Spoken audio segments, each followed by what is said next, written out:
Bismillahirrahmanirrahim. Assalamualaikum warahmatullahi wabarakatuh. Alhamdulillah alladzi bi ni'matihi tatimmus shalihat, menjadi sempurna. Alhamdulillahi ala kulli hal.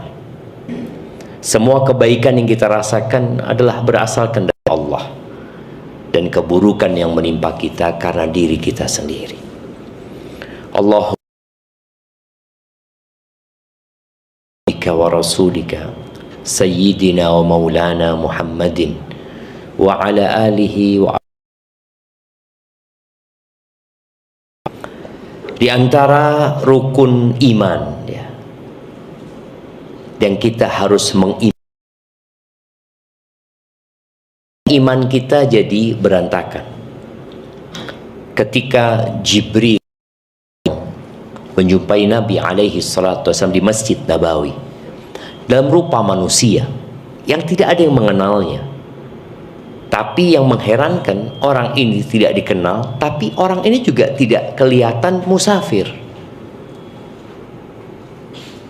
Bajunya putih, rambutnya hitam. Kalau musafir itu biasanya ya sudah, bajunya akan terkena debu, rambutnya akan kusut. Ini nggak kelihatan. Karena memang aku rajin belajar, karena aku menabung. Terus kalau musibah, takdir. Seharusnya apabila keimanan dia benar, dia beriman dengan takdir yang baik dan yang buruk. Dia sukses menjadi dokter umpamanya, dia sukses menjadi pengusaha yang kaya raya, itu juga takdir, bukan karena usaha. Karena berapa banyak orang yang berusaha tapi gagal, itu takdir. Ada orang usaha sukses, itu juga takdir. Ahibati fillah, bila takdir tidak sesuai dengan pilihan kita, karena memang kita nggak bisa milih takdir, kita hanya bisa berusaha. Ada 8 perkara semua manusia niyatun tajri 'alan nasi kullihimu wala budda lil insani an yalqa thamaniyah sururun wa huznun wa ijtima'un wa furqatun wa usrun wa yusrun thumma suqmun wa afiyah.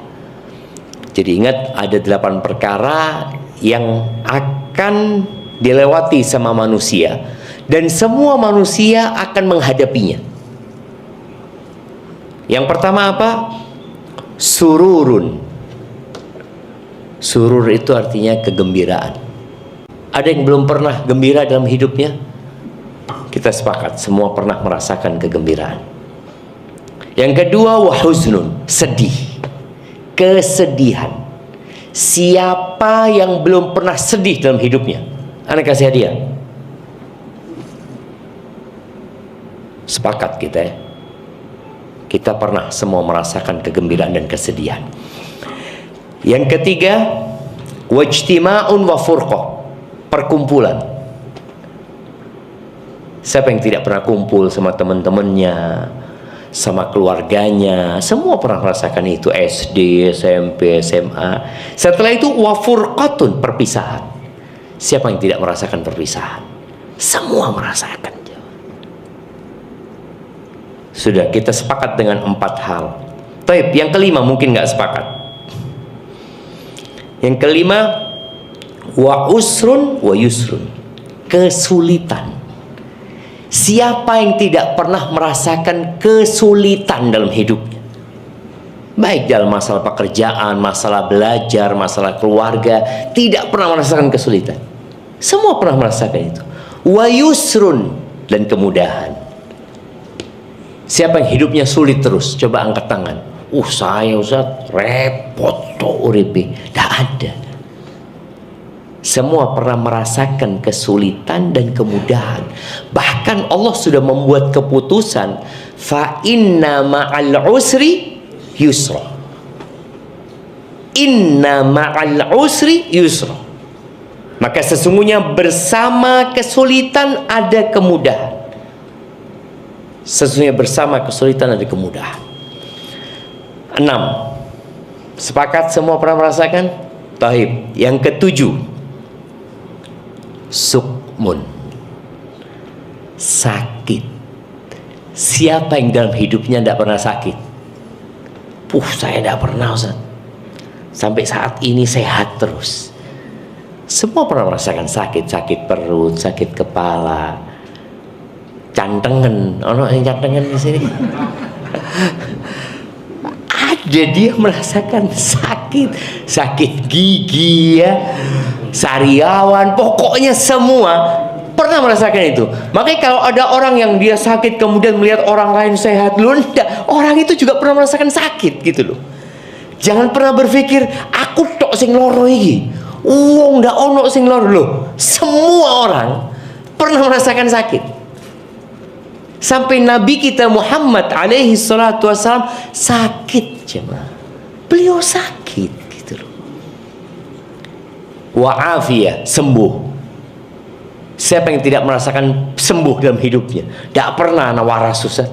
Rodo. Tidak ada. Jadi 8 perkara ini kita sepakat. Baik, ana mau kasih hadiah yang bisa nyebutkan tanpa nyontek. Nah, tanpa nyontek, ya Ustaz. Ya, silakan. Tanpa nyontek. Nah, ya Allah jamaah, tanpa nyontek.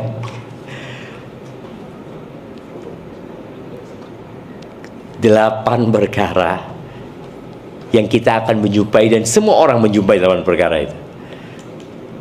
Nah, ya itu beliau mau nyoba. Bismillah. Yuk kasih mic-nya. Nah.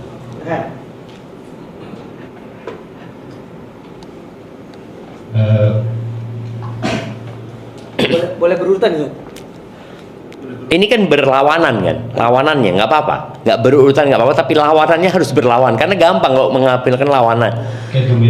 Kegembiraan, kesedihan, oke. Perkumpulan, nah. Sakit. Habis perkumpulan apa lawannya perjumpaan? Perpisahan, oke. Tadi. Sakit sembuh. Oke. Kesedihan. Oh sudah kesedihan tadi kan. Kegembiraan lawannya kesedihan. Kesulitan dan kemudahan. Oh masya Allah, barakallahu fikum. Kasihkan hadiah kepada beliau. Masya Allah, barakallahu fikum. Bapak pernah merasakan itu? 8 perkara itu. Subhanallah jemaah. Jadi memang Allah tidak menjadikan hidup ini di dunia sebagai surga, enggak. Kita kan pernah dengar katanya doa Allah pasti ngabulkan doa gitu loh. Ana nggak kepingin sakit Ustaz. Ana doanya minta afiah terus, afiah. Tapi ya loro pisan Ustaz. Terus gimana? Insya Allah semua tahu bahwasanya Allah tidak pernah ingkar janji. Innallaha la yukhliful mi'ad. Tapi bagaimana dengan orang yang minta anak ternyata nggak dikasih anak?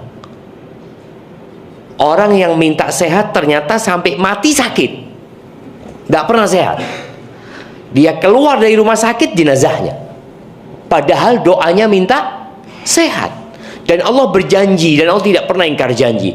Ada orang miskin yang tiap hari minta rizki Allahumma inni as'aluka rizqan thayyiban, rizki Allah, rizki, sampai mati di rumah kontrakan. Gimana ceritanya? Siapa yang mau jawab? Bagaimana orang ini yang sudah berdoa tapi ternyata yang dia inginkan tidak dia dapatkan, padahal Allah berjanji akan mengabulkan doa. Ud'uni astajib lakum. Siapa yang mau ngasih penjelasan? Ibu-ibu mungkin. Nah, ibu-ibu ada mic. Nah, tidak dikasih mic memang ibu-ibu. Silakan ibu ada mic-nya enggak? Kasihkan ke ibu-ibu. Kalau nggak ada ibu mic-nya.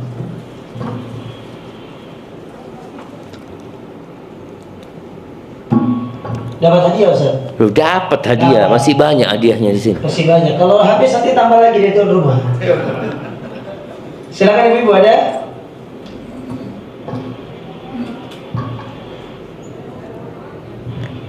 Nah, silahkan. Waalaikumsalam warahmatullahi wabarakatuh, Ustaz. Waalaikumsalam warahmatullahi wabarakatuh. Ustaz, doa itu kan memang akan dikabulkan Allah. Tapi cara Allah mengabulkan kan dengan 3 cara, Ustaz. Masya Allah. Iya. Pertama langsung dikabulkan, kedua nanti Yang diminta dikasih. Iya. Yang pertama yang diminta kedua nanti ditunda, Ustaz, pada saat di akhirat, Ustaz. di akhirat. Oke. Yang Satu lagi. ketiga digantikan dengan Diselamatkan dari bencana. Masya Allah. Barakallahu fikum. Jazakallah khairan. Ini buat ibu-ibu. Boleh. Kan ada bunga-bunganya. Iya, Anda tidak tahu isinya apa ya. Ini hadiahnya. Naam jamaah. Tadi yang diminta dikabulkan. Kepingin punya anak, Allah kasih anak. Ada yang doa anak sudah 20 tahun Ustaz nikah Ustaz. Doa tiap sholat.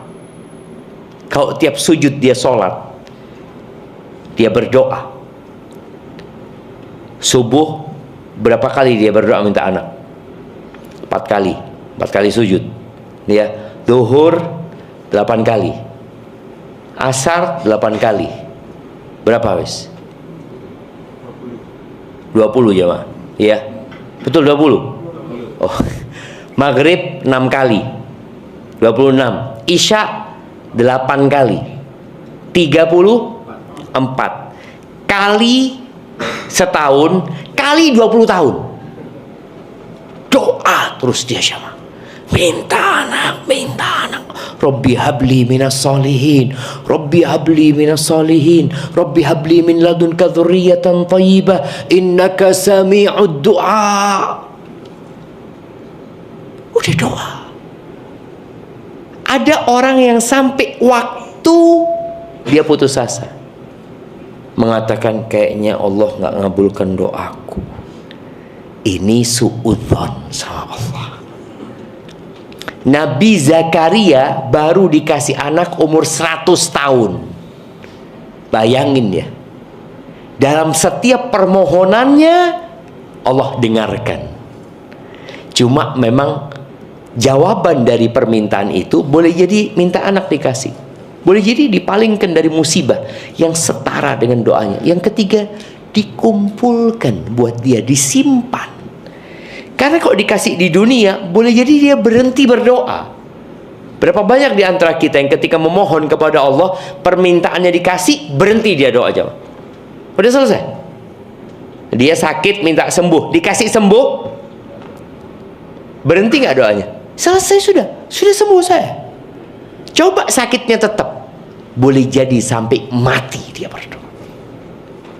Jadi ahibati fillah, Allah Azza wa Jal tahu mana yang lebih baik buat hambanya. Kita itu nggak tahu. Yang kita tahu itu yang kita sukai. Ana suka, ana tidak suka. Makanya Allah Azza wa Jalla ketika mewajibkan perang, siapa yang suka dengan peperangan yang berpotensi orang ini mati?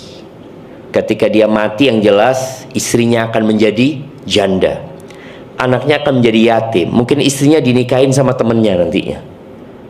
Banyak hal seperti itu. Taib. Atau dia nggak mati tapi dia cacat seumur hidup. Banyak sahabat yang seperti itu. Allah mengatakan kutiba alaikumul qitalu wa huwa kurhul lakum. Kata Allah, diwajibkan buat kalian berperang. Dan berperang ini sesuatu yang dibenci oleh jiwa manusia. Terus apa kata Allah? Fa'asa an takrahu syai'an wa huwa khairul lakum. Boleh jadi yang kalian benci itu baik buat kalian. Kita suka, kita kepingin takdirnya seperti ini. Anda sudah merencanakan seperti ini. Orang buka usaha, semua ingin sukses. Tahu-tahu bangkrut, tutup usahanya dia. Boleh jadi yang kalian benci itu baik buat kalian. Dan sebaliknya, wa asa an tuhibbu syai'an wa huwa syarrul lakum. boleh jadi yang kalian sukai itu buruk buat kalian. Wallahu ya'lamu wa antum la ta'lamun. Allah tahu dan kalian tidak tahu. Kalau kita ngelihat media sosial ya, yang ada di Instagram, TikTok mungkin anak nggak tahu ya, di YouTube mungkin, like, dulu ada like and dislike, sekarang sudah nggak ada. Dislike-nya udah nggak ada. Dulu kan ada jempol ke bawah, sekarang kayaknya dihilangkan ya, seperti itu. Manusia taunya itu, suka dan tidak suka. Aku maunya kayak gini, aku rencananya kayak gini, aku. Tapi ternyata yang terjadi bukan yang dia inginkan. Ketika seorang beriman dengan takdir, dan dia tahu yang menetapkan takdir ini adalah Al-Alim Al-Hakim. Coba jemaah buka Qur'annya di surat Az-Zukhruf.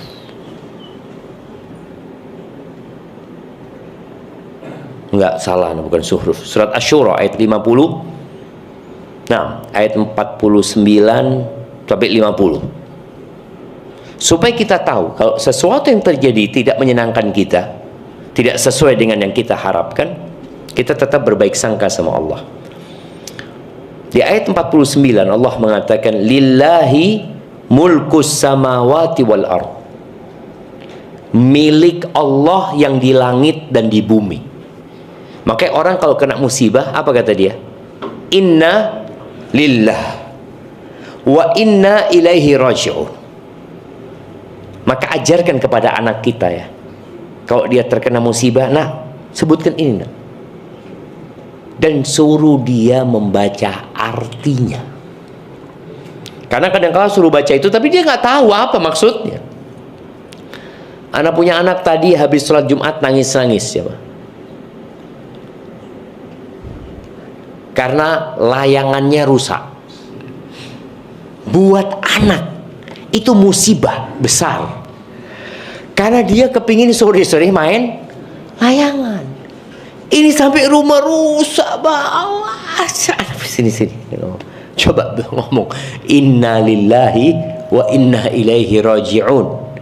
Dia mulai ngomong, dia baca artinya.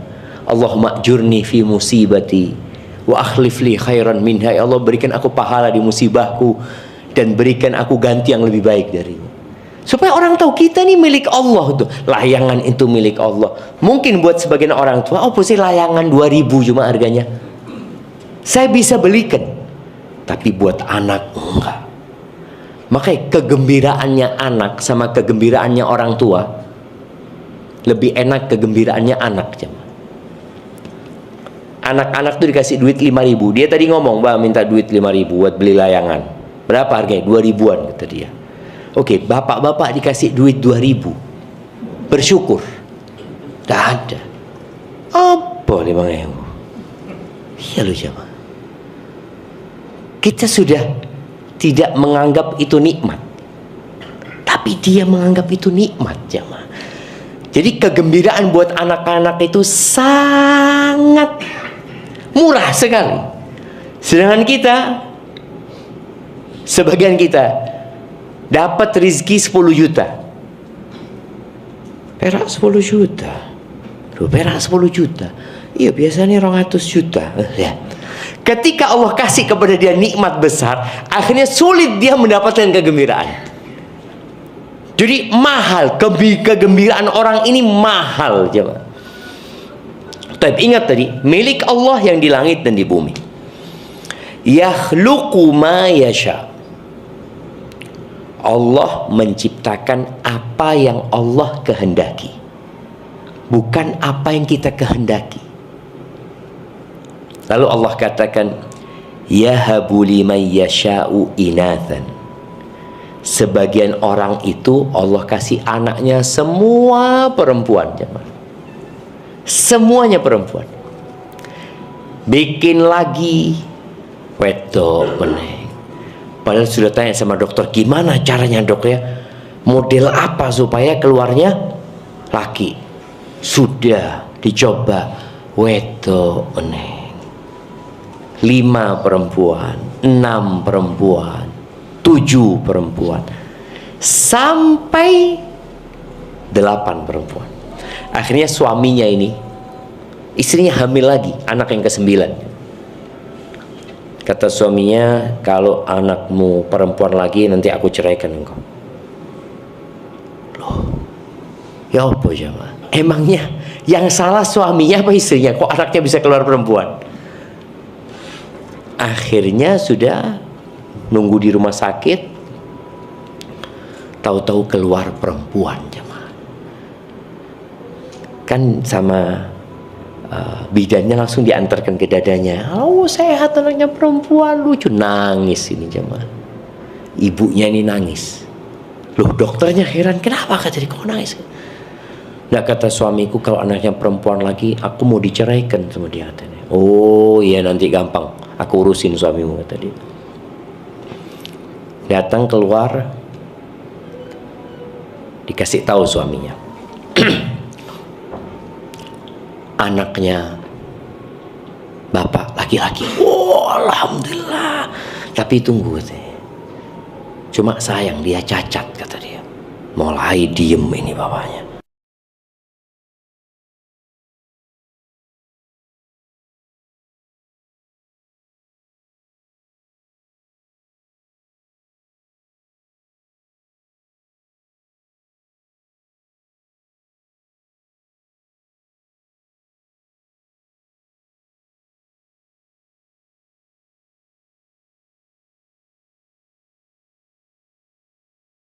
Itu tidak terjadi karena gelo.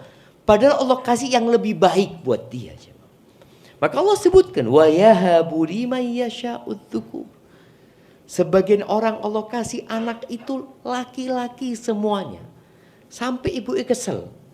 Tidak ada yang nulungi. Karena semua laki berantem terus anaknya. Au yuzawwijuhum dzukranan wa inatha. Sebagian anaknya itu laki perempuan berpasang-pasangan. Subhanallah, di akhir ayat Allah mengatakan wa yaj'alu may yasha'u aqima. Dan Allah menjadikan siapa yang Allah kehendaki mandul. Mandul jemaah. Siapa yang bikin mandul? Allah Azza wa Jalla. Lu kenapa Ustaz ya? Karena ada sebagian mak-mak protes, Ustaz. Gimana Ustaz kata dia? Allah itu nggak adil kata dia. Loh kok bisa nggak adil kata dia? Iya, ana nggak punya anak, dia punya anak. Berarti dia kan nanti akan ada yang melanjutkan mendoakan dia Ustaz kalau mati. Ana siapa yang mendoakan? Subhanallah jemaah. Pintu-pintu kebaikan itu banyak sekali.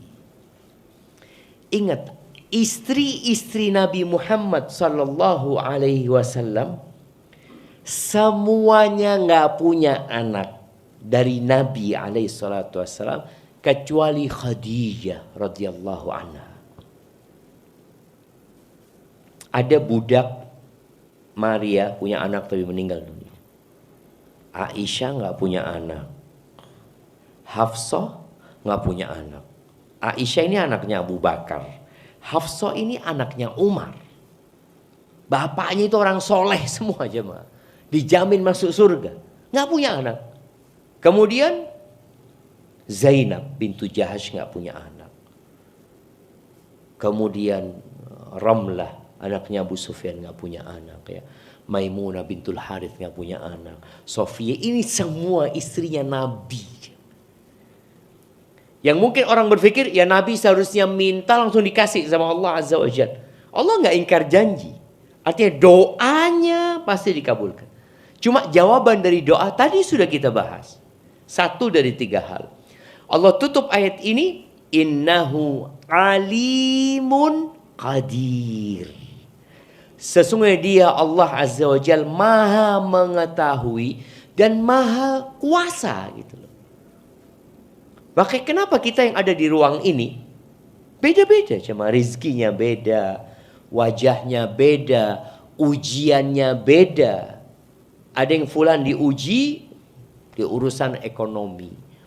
Ada yang diuji di fisiknya. Di fisiknya. Ada orang yang sampai umur 80 tahun sehat. Kemarin anak ketemu dengan seorang cerita, anak punya ibu Ustaz umur 93 Ustaz. 93 umur ibu anak Ustaz. Apa 96 lupa ya. Baca Quran gak pakai kacamata Ustaz. Masih jalan beraktivitas Ustaz. Oh iya, nah sorry, ketemu di Bogor kemarin. Anaknya umur 70 tahun, 70 sekian, sudah sakit-sakitan. Ujiannya beda-beda. Allah tahu kenapa ujian ini diberikan kepada orang tersebut. Ahibati fillah. Dan bagi orang yang bersabar, jadi sikap kita menghadapi sesuatu yang tidak kita inginkan, itu ada 4 sikapnya. Yang satu dosa, yang satu wajib, ya. Ingat jemaah, 4 menyikapi sesuatu yang tidak kita sukai. Yang nomor 1 itu dosa. Yang nomor 2 itu wajib. Yang nomor 3, ya ada yang mengatakan wajib, ada yang mengatakan keutamaan ya. Yang nomor 4 itu kemuliaan dan fadilah. Siapa yang mau menyebutkan? 1, 2, 3, 4. Nah, fadhal jamaah. Belum pernah kena musibah. 8 hal itu sudah kita jumpain semuanya jamaah. Tinggal bagaimana untuk menyikapi 8 perkara tadi yang disebutkan di awal. Dapat hadiah Ustaz? Masih banyak Ustaz. Masih banyak. Nah, Ibu-ibu mungkin mau coba?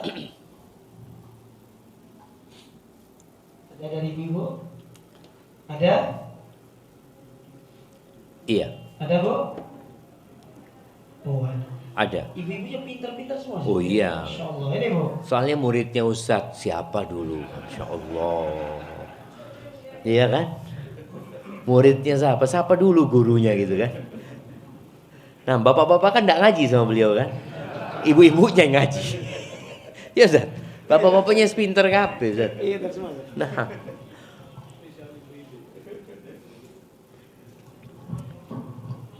Nah, tafadhal. Yang pertama marah, Yang pertama marah itu yang dosa. yang kedua sabar, Sabar itu yang wajib. kemudian yang ketiga ridho, Ridha itu antara wajib dan keutamaan. Nah, yang keempat, bersyukur. Allahu Akbar, sahih jamaah. Barakallahu fikum. Kayaknya kasih ada yang lebih besar ya Ustaz ya. Masya Allah, barakallahu fikum. Nah, tadi ahibati fillah. Yang pertama marah. Ada orang marah.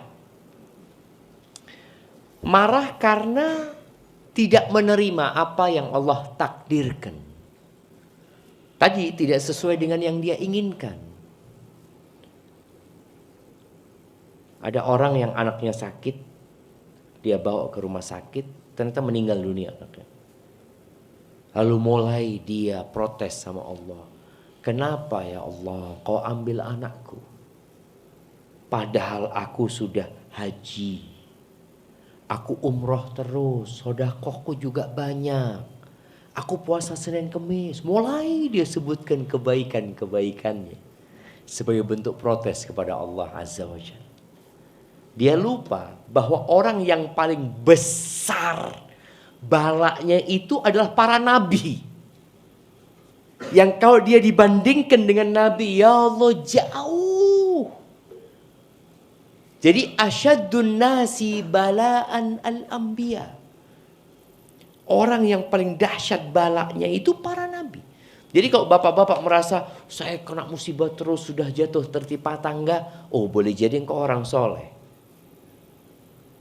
Jadi bukan malah dipikir orang buruk, enggak.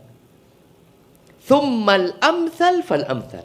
Setelah nabi siapa yang paling besar balanya? Yang mendekati nabi.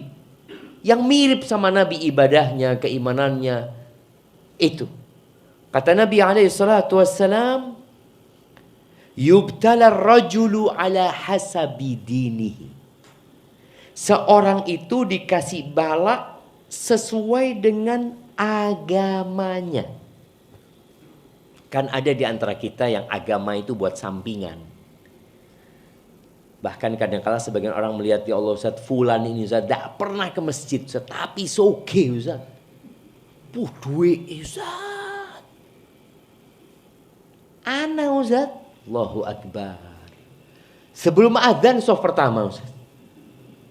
Tapi utang Ustaz tidak mari-mari Ustaz. Tidak lunas-lunas. Makanya ketika orang berpikir seperti itu, dia akan melakukan protes ya, Ma.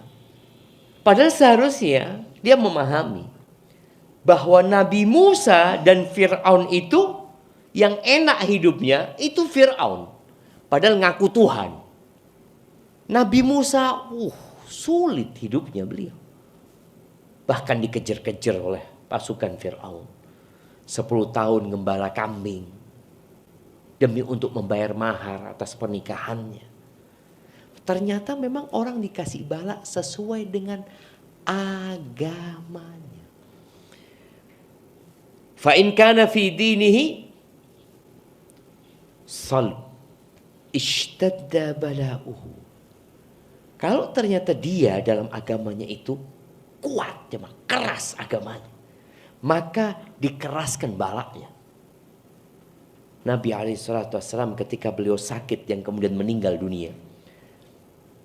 Jadi Nabi SAW meninggalnya itu bukan dalam kondisi sholat, jemaah ya, yang nggak sakit. Nabi itu sakit parah, jemaah, parah sekali. Sampai sahabat yang datang ke rumah Nabi SAW, ketika nyentuh Nabi SAW, panasnya itu di atas selimut, jemaah. Di luar selimut itu panas. Sampai dia mengatakan, ya Rasulullah, innaka tu'aku wa'kan syadidan. Sakitmu ini parah, panasmu ini panas sekali, kata dia. Iya, kata Nabi SAW, inni u'aku wa'kar rajulaini minkum. Panasku ini panasnya 2 orang di antara kalian. Bayangin, jemaah. Nabi SAW pernah mau sholat ya. Ketika beliau sudah masuk waktu Isya, beliau tanya, orang-orang sudah sebelum ya Rasulullah. Oh, siapkan buat aku air dari 7 kendi. Dimasukkan ke Nabi, duduk di tempat kayak sekarang mungkin bathtub ya. Tempat untuk merendam pakaian. Beliau duduk disiramin jemaah. Sama istri-istrinya. Sampai seger jemaah. Beliau bangun jemaah, mau sholat, pingsan. Kemudian beliau siuman lagi. Asollan nas, belum kata dia. Belum sholat, nunggu engkau ya Rasulullah. Kemudian disiramin lagi Nabi SAW. Terakhir Nabi mengatakan, muru Abu Bakar farli salibina. Suruh Abu Bakar jadi imam sudah. Beliau sholat di rumahnya. Beliau itu selama 17 waktu sholat gak ke masjid. Ya insya Allah 17 waktu. Beliau meninggal di hari Senin. Meninggal sebelum zuhur. Beliau sudah nggak sholat mulai malam Jumat. Isya malam Jumat beliau sudah nggak sholat. Tadi malam berarti malam Jumat ya. Isya. Hari Sabtu full. Oh hari Jumat full ya, malam Jumat. Hari Jumat full beliau nggak sholat di masjid. Padahal masjidnya deket ya, nempel sama rumahnya. Hari Sabtu 5 waktu nggak ke masjid Nabi SAW. Karena nggak bisa memang. Kemudian hari Ahad full. Berarti sudah berapa waktu sholat? 16. Isya sama 3 hari ya. Plus subuh hari Senin. Gak bisa jemaah. Parah sekali. Dan ketika beliau mau meninggal dunia, sekaratnya itu sekarat yang berat. Sampai Aisyah radhiyallahu ta'ala anha mengatakan, aku kalau dengar orang matinya mudah atau gampang, aku gak terlalu memikirkan. Karena aku melihat Rasulullah SAW meninggalnya itu jamaah. Sakit. Sekarat. Sampai beliau mengatakan, ala innalil mauti la sakarat. Kematian itu ada sekaratnya. Sekarat itu seperti orang antara sadar dengan tidak sadar. Seperti orang mabuk. Karena sakitnya. Ya gimana ya? Ruh itu berpisah dengan tubuh. Makanya dikasih bala yang paling besar itu para nabi. Bukan orang biasa-biasa. Maka jangan pernah protes sama Allah Azza wa Jalla. Merasa kenapa kau dikasih bala seperti ini. Maka tadi sikap yang pertama marah. Enggak pantas engkau marah. Kalau engkau marah, Allah akan marah kepadamu. Kenapa? Allah kasih nikmat banyak. Itu anakmu yang meninggal dunia, itu juga dari Allah Azza wa Jalla. Ini orang bisa berbicara, bisa ngomong, bisa jalan, bisa umroh, bisa haji, bisa sodakoh, bisa beribadah. Itu Allah yang ngasih. Kok tahu-tahu dia protes sama Allah Azza wa Jalla? Sikap yang kedua yang wajib adalah sabar. Sabar itu menahan. Jadi hatinya panas penuh dengan kesedihan, tapi dia tahan. Dia tahan dari mengucapkan sesuatu yang tidak Allah ridhoi. Dia tahan dari melakukan sesuatu yang Allah tidak ridhoi. Ada orang yang kalau dapat musibah kemudian dia lempar-lempar ya, kalau dulu mukul-mukul pipinya atau merobek bajunya, ada yang seperti itu.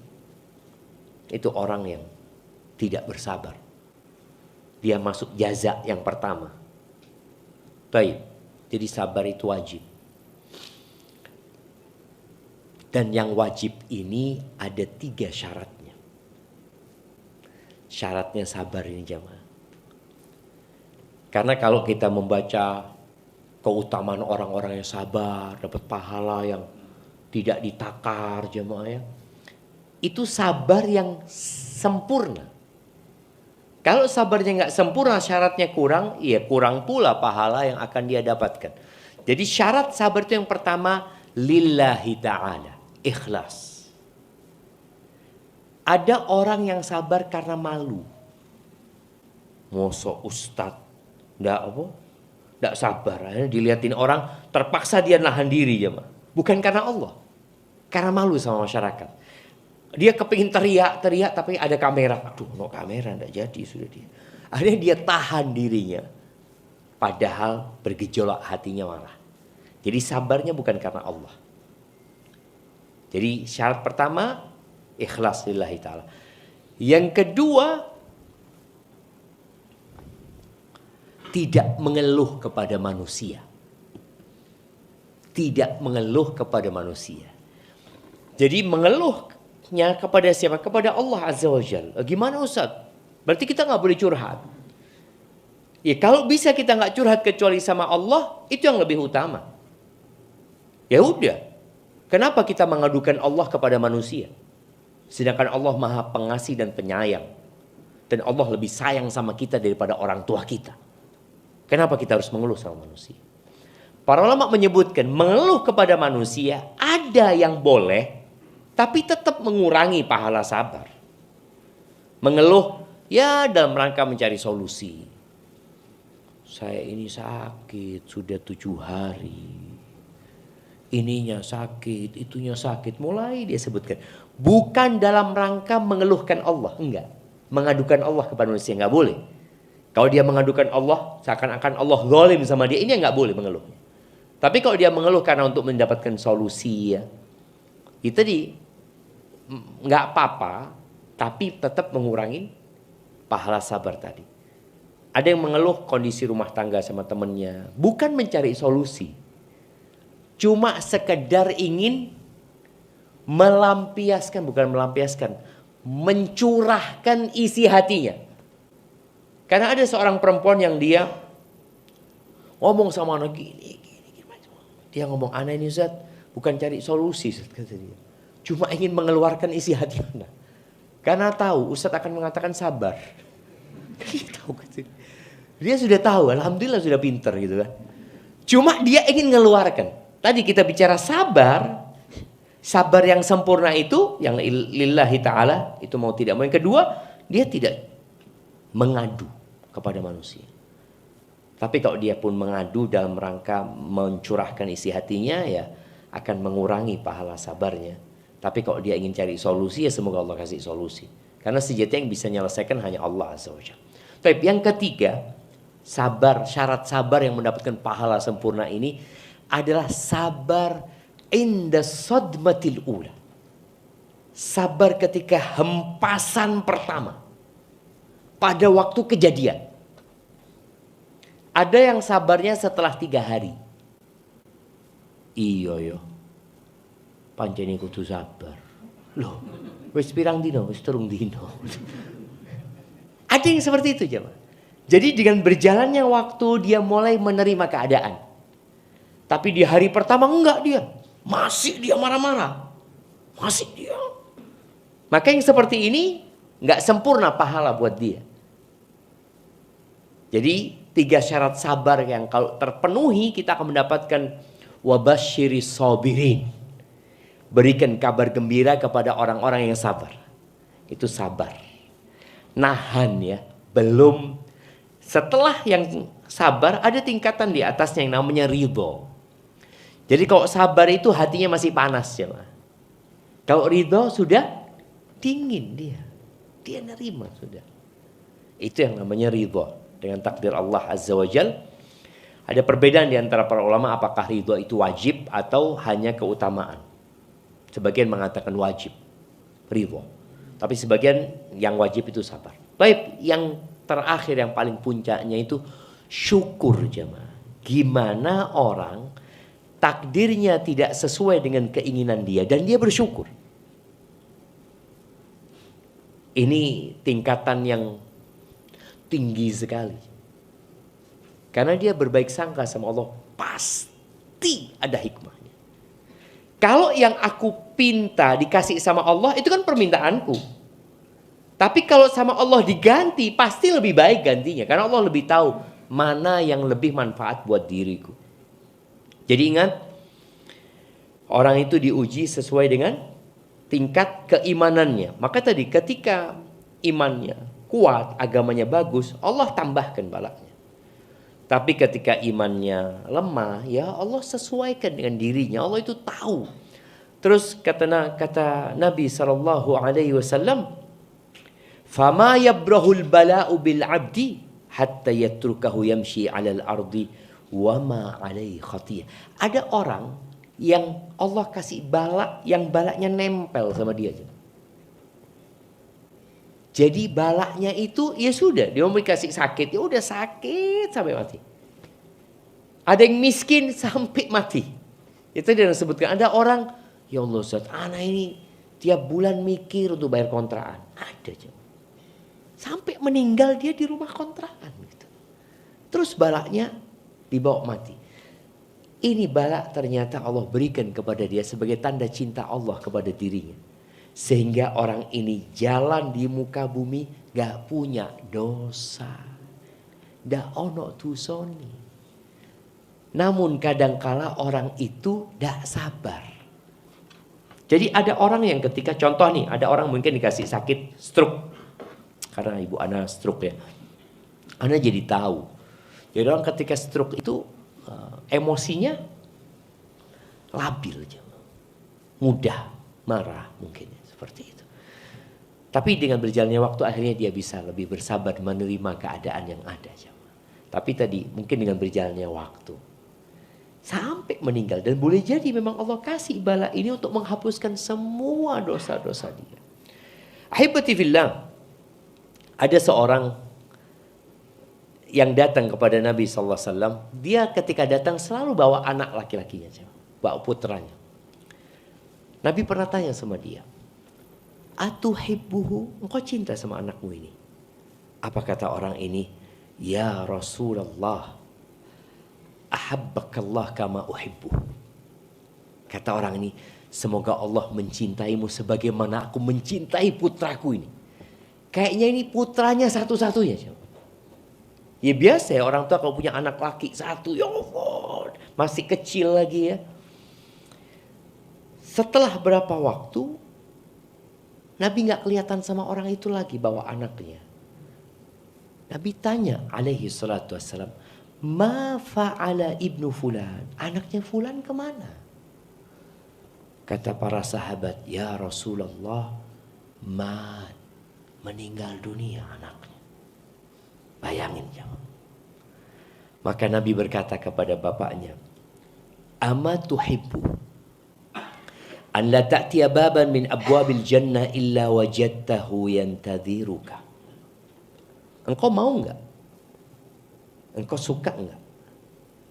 Nanti pada hari kiamat ketika engkau mendatangi pintu-pintu surga, engkau akan ketemu anakmu nunggu engkau di sana. Subhanallah syama. Maka ada seorang yang berkata kepada Nabi SAW, "Ya Rasulullah, alahu khasa amlikullina?" Apakah fadilah ini hanya untuk dia atau buat semua kita, kata dia. Faqala Rasulullah SAW, "Bal kullikum." Itu untuk semua kalian, kata dia. Bayangin jemaah. Dan hadis ini sahih oleh Syekh Albani rahimahullahu taala. Jadi artinya tatkala takdir tidak sesuai dengan yang kita inginkan, kita harus melihat panjang dunia ini akan kita tinggalkan. Sedangkan pahala sabar itu akan terus kita dapatkan sampai hari kiamat.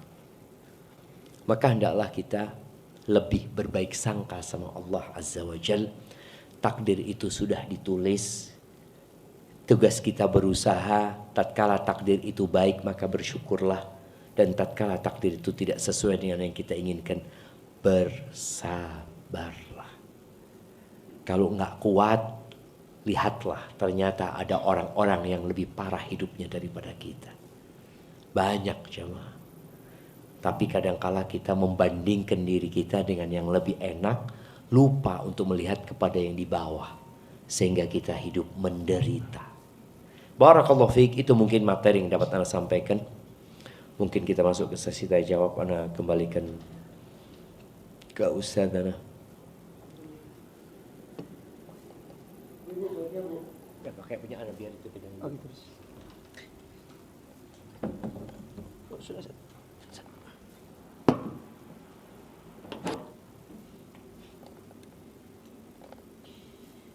Jazakumullah khair atas materi yang disampaikan oleh guru kita. Kita langsung saja, mungkin kita mulai dari bapak-bapak terlebih dahulu. Ada yang ingin bertanya, langsung saja. Tuan rumah. Masya Allah. Fadal. Assalamualaikum warahmatullahi wabarakatuh, Ustaz. Waalaikumsalam warahmatullahi wabarakatuh. Nah, Ustaz, saya ingin menanyakan Ustaz, apakah takdir itu bisa berubah nggak Ustaz? Kalau memang bisa berubah, dalilnya itu ada di mana ya Ustaz? Itu yang pertama Ustaz. Yang kedua Ustaz, nah. mungkin ada nggak ya Ustaz amalan-amalan atau ibadah-ibadah yang merubah takdir itu Ustaz? Yang artinya amalan-amalan kan biasanya kan dengan sedekah atau dengan sholat malam atau sholat duha atau sholat apa yang dapat merubah dari takdir itu sendiri Ustaz. Masya Allah. Terima kasih Ustaz. Siap. Assalamualaikum warahmatullahi wabarakatuh. Waalaikumsalam warahmatullahi wabarakatuh. Ya, pertanyaan yang menarik ya. Karena takdir ini rahasia ilahi ya. Sehingga kita kadang bertanya, bisa nggak takdir itu berubah? Sedangkan kita memang nggak tahu sama takdir kita. Kalau kita bicara berubah, takdir Anda berubah, tahu dari mana engkau? Cuma dulu Anda miskin, sekarang kaya gitu loh. Apakah memang terjadi perubahan atau memang takdirnya kita jadi kaya gitu. Bicara takdir yang pertama berkaitan dengan ilmu Allah. Ilmu Allah itu nggak berubah. Allah itu tahu dengan apa yang terjadi. Sehingga kalau dikatakan Allah tahu fulan akan seperti ini, nggak mungkin berubah. Kalau berubah berarti salah ilmu Allah Azza wa Jalla. Itu, jadi takdir ini berkaitan dengan yang pertama ilmu Allah Azza wa Jalla. Yang kemudian ditulis di Lauhul Mahfuz. Apakah yang di Lauhul Mahfuz ini bisa berubah? Sebagian ulama tawakuf, kata mereka nggak tahu, kata dia. Tapi yang bisa berubah itu yang di catatan malaikat. Yamhullahu ma yasha. Jadi kalau bicara dalilnya itu di surat Ar-Ra'd ya. Allah Azza wa Jalla mengatakan yamhullahu ma yasha wa yuthbit wa 'indahu ummul kitab. Allah menghapuskan apa yang Allah kehendaki dan Allah menetapkan apa yang Allah kehendaki. Dan di sisi Allah ummul kitab, itu Lauhul Mahfuz, tempatnya semua catatan itu. Jadi yang di catatan malaikat, kan malaikat nyatet ketika orang ini berumur 120 hari. Allah kirimkan malaikat untuk mencatat takdirnya. Di catatan malaikat ini yang mungkin berubah. Jadi bisa berubah, tapi ilmu Allah ya nggak mungkin berubah. Allah sudah tahu.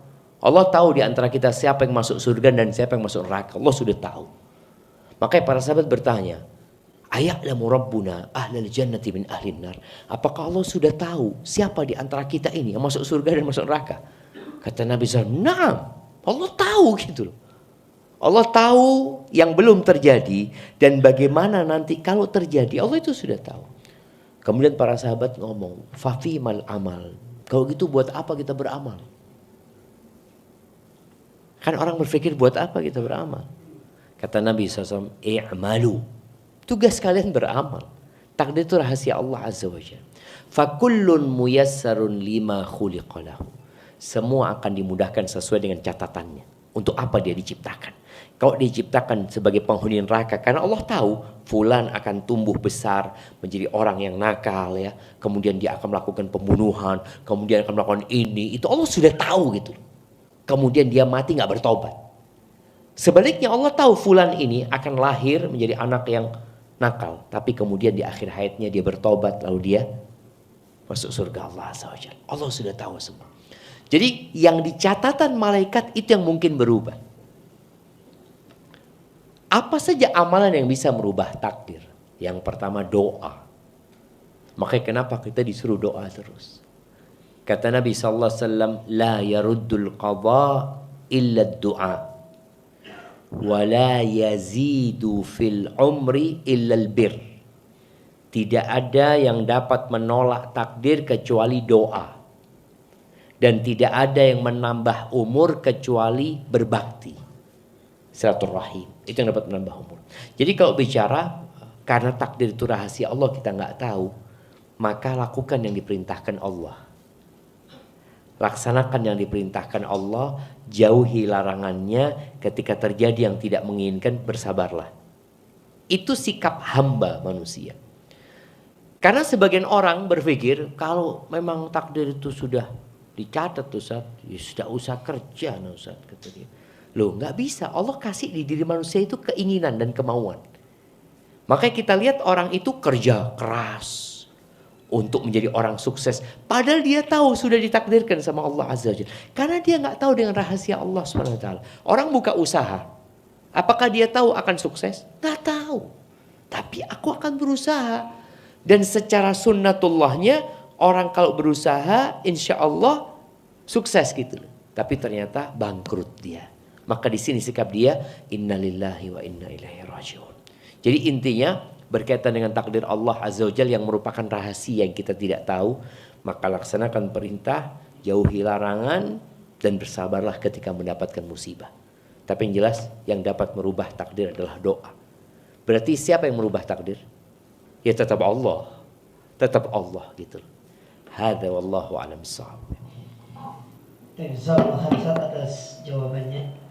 Sekarang kita ke ibu-ibu. Mungkin ibu-ibu ada yang mau bertanya. Biar cepat langsung saja pakai mic aja, ibu-ibu. Singkat, jelas, padat, jangan curhat Bu.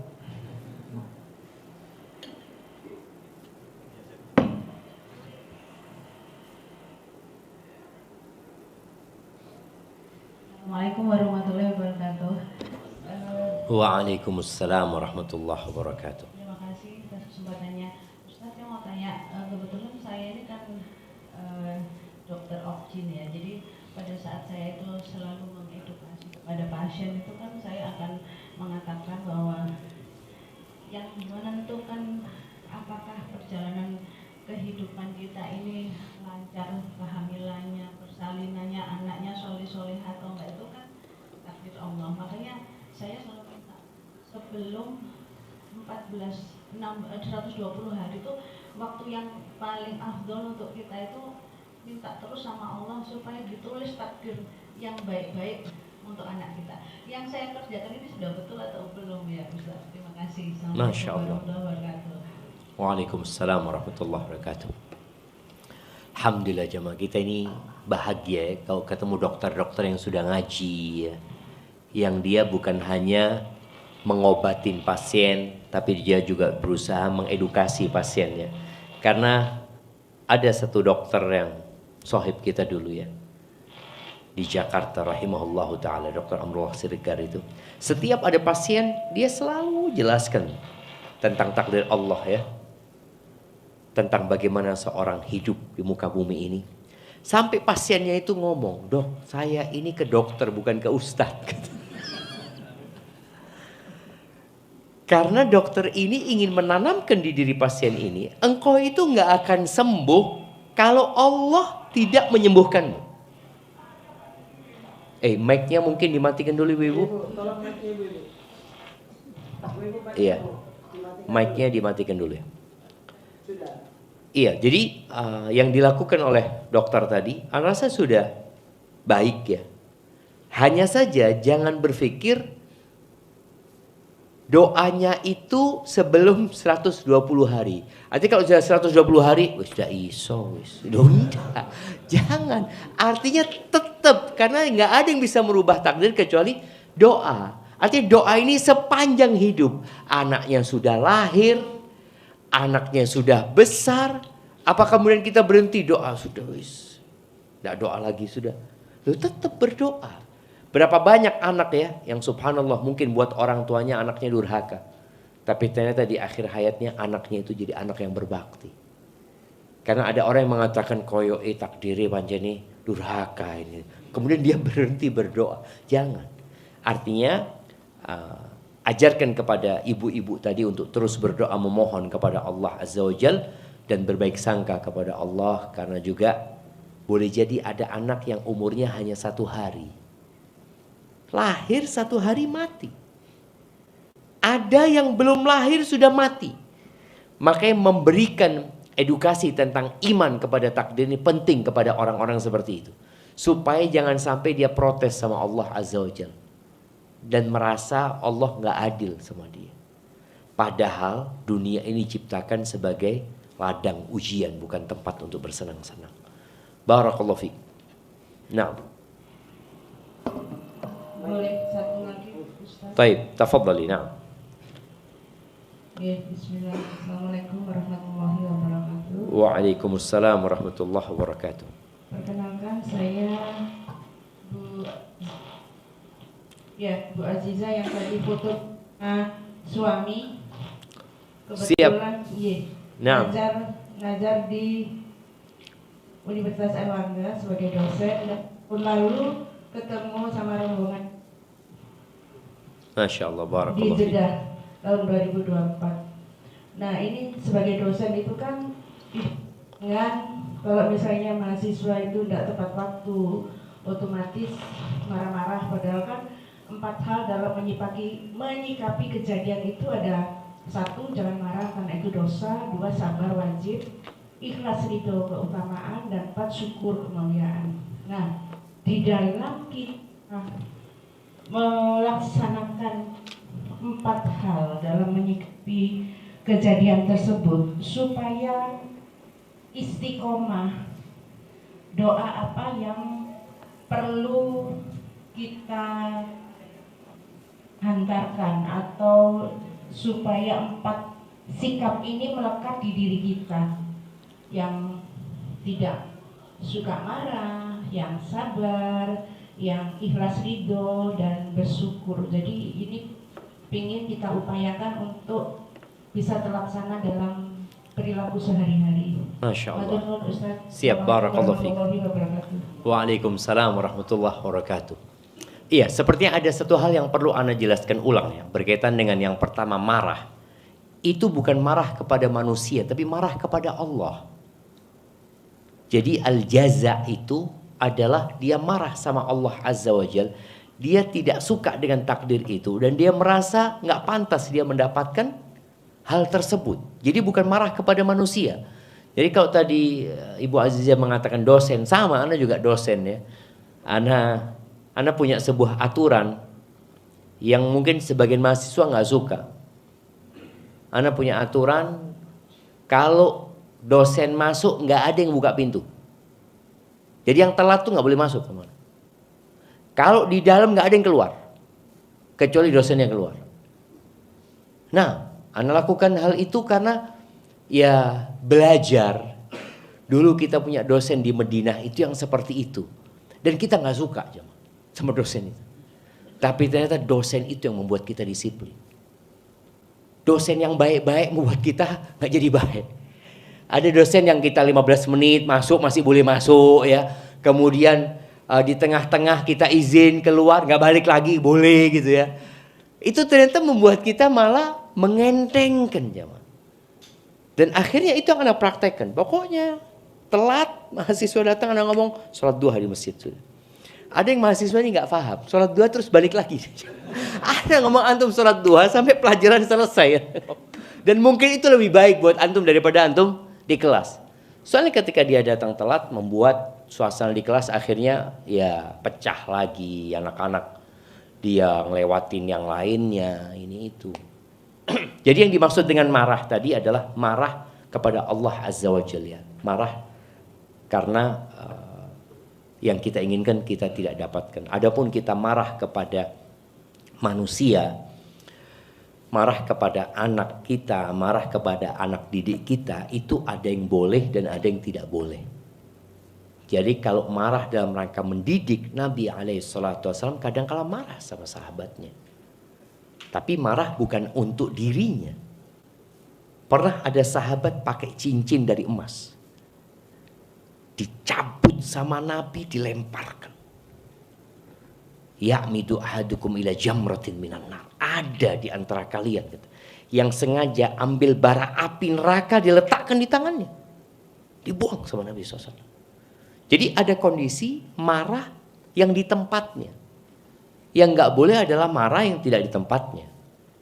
Marah karena Allah diperbolehkan, tapi kalau marah ya karena untuk melampiaskan emosi saja, tidak ada tujuan untuk mendidik, juga bukan karena agama Allah yang dilecehkan, maka adalah seorang menahan emosinya. Kemudian kepada pertanyaan Ibu Aziza tadi, bagaimana cara kita supaya kita bisa melakukan 3 hal ya, bukan 4 hal, karena yang pertama ini haram ya. Bagaimana kita bisa bersabar, terus bagaimana kita bisa naik ya, menjadi orang yang ridha, kemudian bagaimana kita bisa bersyukur. Kalau bicara doa, karena doa ini memang jalan pintas untuk mendapatkan apa yang kita inginkan, maka bacalah doa yang diajarkan Nabi SAW. Beliau berdoa mengatakan, Allahumma hdini li ahsanil akhlaq, la yahdi li ahsaniha illa anta. Ya Allah, berikan petunjuk kepadaku kepada akhlak yang paling baik, sikap yang paling baik, ya, karakter yang paling mulia. Nggak ada yang bisa menunjukkan ke sana kecuali Engkau ya Allah. Wasrif anni sayyi'al akhlaq, dan palingkan dari aku karakter-karakter yang buruk, sikap-sikap yang jelek. La yasrifu anni sayyi'aha illa anta. Nggak ada yang bisa memalingkan aku dari akhlak buruk kecuali Engkau. Itu kalau bicara doa. Kemudian kalau bicara usaha itu harus ada perjuangan dari kita. Karena Nabi SAW mengatakan, waman yatasabbar yusabbirhullah. Barang siapa yang berusaha untuk sabar, Allah akan jadikan dia orang penyabar. Jadi ada orang yang mungkin awalnya nggak penyabar, sedikit-sedikit marah ya. Ada orang seperti itu. Tapi karena dia berusaha, lama-kelamaan jadi penyabar. Jadi ada olahraganya, ada latihannya.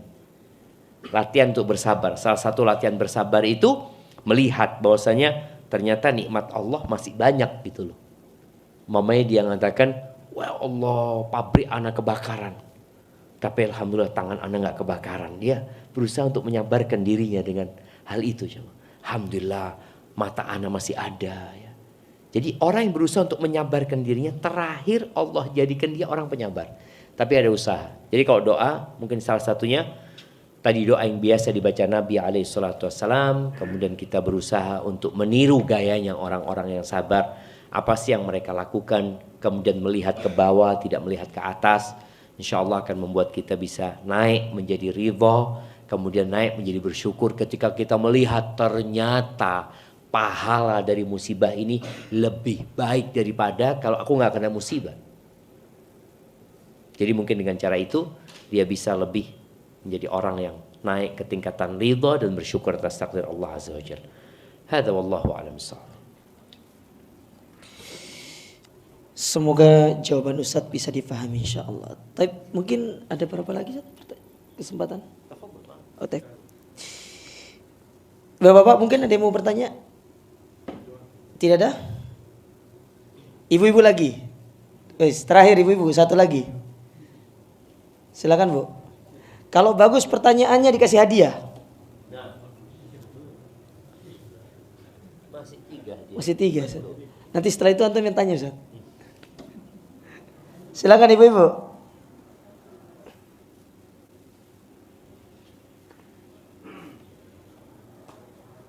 Gimana ada? Halo, halo.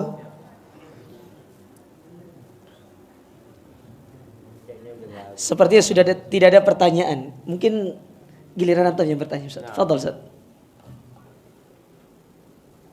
Iya. Lebih utama mana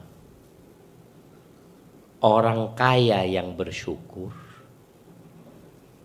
atau orang miskin yang bersabar, dan jelaskan sebabnya. Ujian nih Ustaz. Iya, cuma. Nah, lebih utama mana?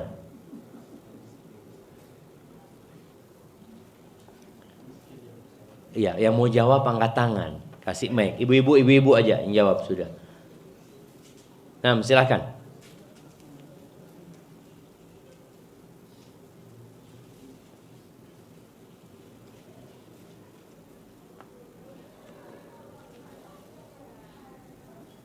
Iya, silakan.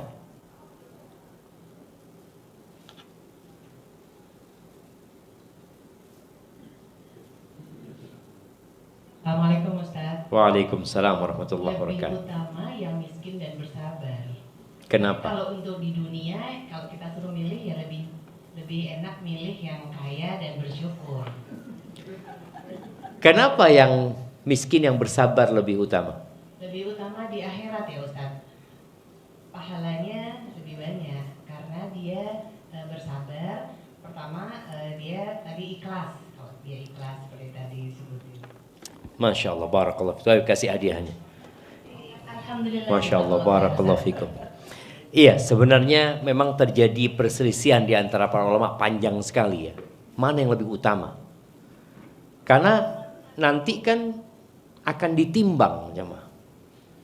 Boleh jadi orang kaya yang bersyukur ini ada banyak kebaikan dia bisa bangun masjid ya.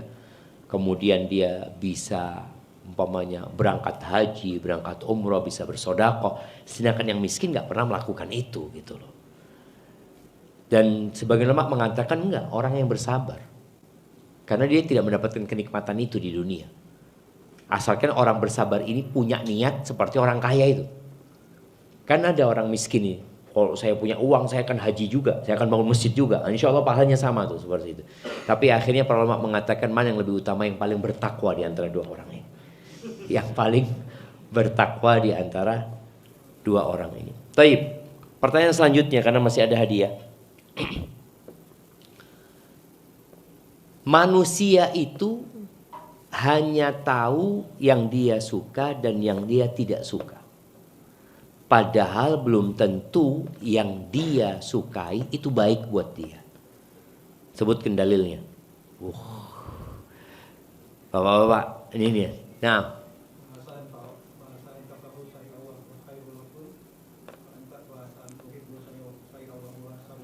Masya Allah, barakallahu fiikum. Nah, ya, fa'asa an takrahu syai'an wa huwa khairul lakum. Boleh jadi yang kalian benci itu baik buat kalian, dan boleh jadi yang kalian sukai itu buruk buat kalian. Baik, pertanyaan terakhir. Nah, buat ibu-ibu kayaknya, sebutkan 9 istri Nabi Muhammad SAW.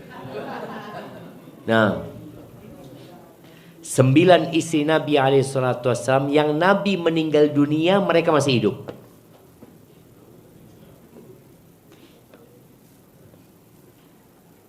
Nah,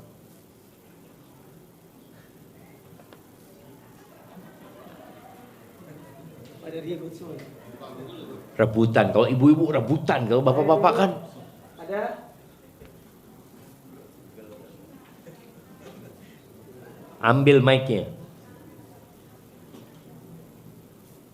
9 ya, kalau kurang nggak masuk, nggak dapat hadiah. 9 ya Ustaz. Siap. Ibunda Khadijah Nggak masuk Khadijah. Oh, berarti Ibunda Sauda, Nah, dan Ibunda Aisyah, ya, Ibunda Hafsah, Hafsah, Ibunda Ummu Habibah, Ummu Habibah, Ibunda Ummu Salamah, Ummu Salamah, Ibunda Zainab binti Jahsi, Zainab bintu Jahash, Ibunda Maimunah, Maimunah bintul Harith, Ibunda Juwairiyah, Juwairiyah bintul Harith, dan Ibunda Sofia. Sofia. Udah, 9. 9 sudah. Kasih hadiahnya, Masya Allah, barakallahu fi. Nah, taib jamaah itu yang dapat Anda sampaikan. Kurang lebihnya mohon maaf. Yang benar dari Allah Azza wa Jal, yang salah dari diri Anda pribadi, Allah dan Rasulnya terbebaskan dari kesalahan itu. Subhanakallahumma bihamdika asyhadu an la ilaha illa anta astaghfiruka wa atubu ilaik. Mungkin ditutup semua Ustaz. Fadhal Ustaz.